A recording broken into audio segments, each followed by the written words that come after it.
2026 সালের মাধ্যমিক school certificate SSC পরীক্ষার সময়সূচি প্রকাশ করেছে মাধ্যমিক ও উচ্চ মাধ্যমিক শিক্ষা বোর্ড। প্রকাশিত রুটিন অনুযায়ী আগামী 21 এপ্রিল থেকে শুরু হবে এসএসসি পরীক্ষা।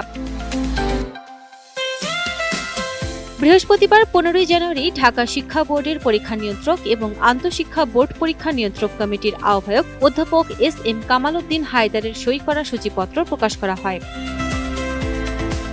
সূচি অনুযায়ী আগামী 21 এপ্রিল থেকে তত্ত্বীয় পরীক্ষা শুরু হয়ে শেষ হবে 20 মে। প্রতিদিন সকাল 10টা থেকে পরীক্ষা শুরু হবে, আর ব্যবহারিক পরীক্ষা 7 থেকে 14 জুনের মধ্যে শেষ করতে হবে। প্রতি বছর ফেব্রুয়ারি মাসে এসএসসি এবং এপ্রিলে এইচএসসি পরীক্ষা শুরু হলেও গত বছর এবং এবছর তার ব্যত্যয় ঘটেছে।